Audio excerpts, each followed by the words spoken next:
Con su venia, diputada presidenta. Adelante. Lo que está ocurriendo en este recinto es sumamente grave. Los diputados de la mayoría han convertido al Congreso en una máquina que aprueba reformas sin análisis, sin debate y sin responsabilidad. Hoy, una vez más, se pretende imponer una decisión que afectará a todo el país, sin que la mayoría de los legisladores ni siquiera hayan leído lo que se está votando ni sus implicaciones en la vida para las y los mexicanos. El viernes pasado, durante la discusión en comisiones, se nos negó la oportunidad de aclarar nuestras inquietudes.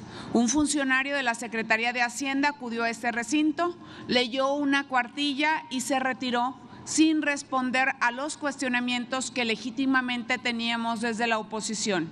Si el gobierno federal tuviera disposición real de dialogar, hubiéramos podido aclarar las dudas que hoy tenemos mediante un debate cordial y respetuoso. Saben que no tienen la razón y que no tienen los argumentos que defiendan lo que están haciendo. Por eso les sacan al debate.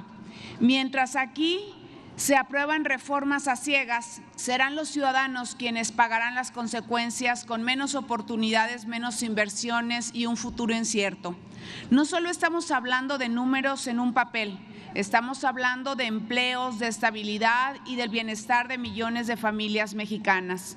Nos presentan un dictamen que otorga a Pemex un nuevo régimen fiscal, pagando menos impuestos sin modificar los apoyos financieros que reciben del gobierno, con la promesa de mejorar su situación financiera y convertirla en una empresa rentable y eficiente. Sin embargo, en los hechos, esto es una simulación de Morena para concentrar el poder y eliminar la competencia. Desde el sexenio pasado, el gobierno federal ha transferido más de 2.1 billones de pesos a Pemex mediante apoyos y beneficios fiscales. No obstante, la deuda de la empresa apenas se ha reducido en 2,000 millones de dólares. Entonces, ¿dónde quedaron esos recursos? ¿Por qué no se han logrado sanear las finanzas? Se nos dice que Pemex garantizará la soberanía energética, pero la realidad es que sigue siendo una empresa con serios problemas financieros, con un manejo deficiente de los recursos y sin un plan claro de invertir en tecnologías que permitan una verdadera transición energética hacia fuentes más limpias y sostenibles. Nuestro país sigue siendo señalado por organismos internacionales debido a su alto nivel de contaminación y por su falta de compromiso en la transición energética. Mientras el mundo avanza hacia energías renovables, México se aferra a modelos obsoletos. En lugar de generar condiciones para atraer inversiones privadas en energías limpias, se promueven reformas que solo centralizan el poder en beneficio de unos cuantos. El dictamen que hoy discutimos otorga a la Secretaría de Energía facultades que hasta ahora correspondían a la Comisión Nacional de Hidrocarburos, convirtiéndola en juez y parte en la administración de los contratos de exploración y extracción.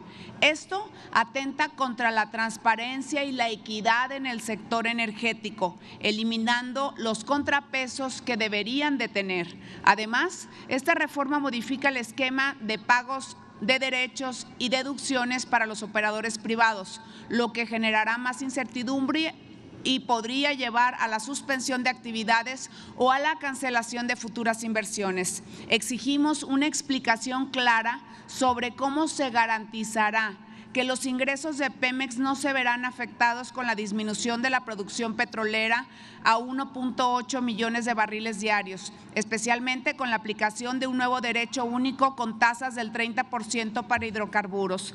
Tampoco podemos ignorar que esta reforma exenta a Pemex del pago de impuestos sobre la renta. ¿Cómo afectará a las finanzas públicas? ¿Cómo se compensará esta pérdida en los ingresos? Pero sobre todo, ¿cuál va a ser la afectación para los estados y municipios?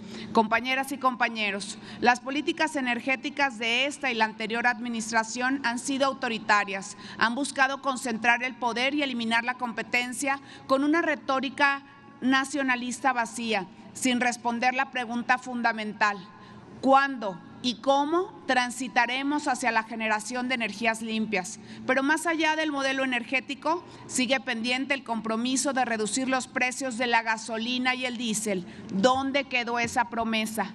No podemos seguir permitiendo que las decisiones sobre el futuro del país se tomen en la opacidad y sin rendición de cuentas. Por todas estas razones, en el Grupo Parlamentario del PRI votaremos en contra de este dictamen. Es cuanto, diputada presidenta.